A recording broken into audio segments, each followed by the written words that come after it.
Information मिली एक militant है sir या इंसर्जेंट एक है, एरिया कमांडर है और नया लड़का है, बिल्कुल ज़्यादा एज भी नहीं है उसकी, 25-26 साल का एक लड़का है जो पूरे एरिया को कमांड करता है, लेकिन हाथ ही नहीं आ रहा है, ना आईबी के हाथ आ रहे हैं, ना माई के हाथ आ रहा है, और कंटिन्यू आर्मी के ऊपर उसके अम्बुश चल रहे हैं, बार बार वो आर्मी के ऊपर अम्बुश करता है और फिर निकल जाता है, हर बारी उसी का नाम आता है। तो हमारी सीक्रेट सर्विस को लगा यार किसी भी कीमत में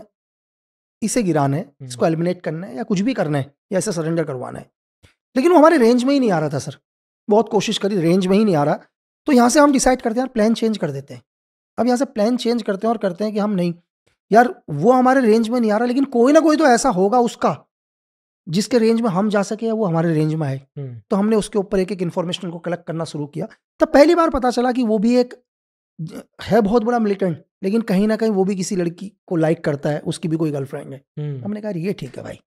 ये एक सॉफ्ट टारगेट है जिस तक हम पहुंच सकते हैं। अब इस कहानी के अंदर की एक कैसे मतलब एजेंट लीमा एक नॉर्मल सा शॉपकीपर बनकर, क्योंकि लड़की की ऑलरेडी एक आर्चिस गैलरी की शॉप थी उसी टाइप की जैसे ग्रीटिंग कार्ड्स वगैरह की, तो वो भी एक दुकान में काम करता है और धीरे धीरे उस लड़की से दोस्ती करता है, और लड़की से दोस्ती करने के बाद सिर्फ एक दोस्ती, और उसको कुछ दिन में समझ में आ जाता है लड़की इनोसेंट है, उसको समझ में आता है लड़की बहुत इनोसेंट है। बस वो लड़की को वो मैसेज पहुंचाता है जो मैसेज वो चाहता है कि उसके बॉयफ्रेंड तक जाए, और एक ऐसा सिचुएशन आ जाती है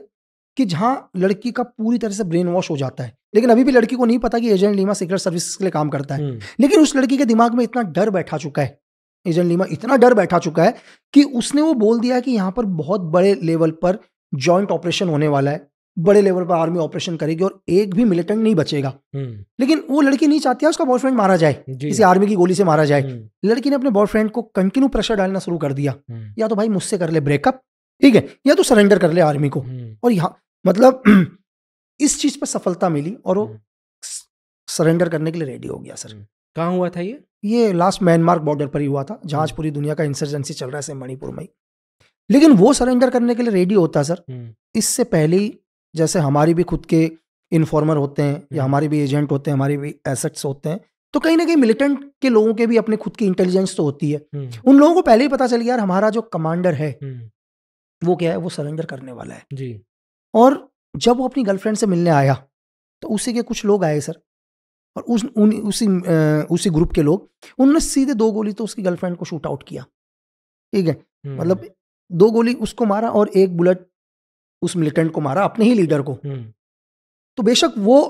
गोली उसके क्लोज से मारी तो उसके यहाँ से पार भी हो गई, लेकिन वो नहीं मरा, उसको मरा हुआ छोड़ के चले गए वो लोग।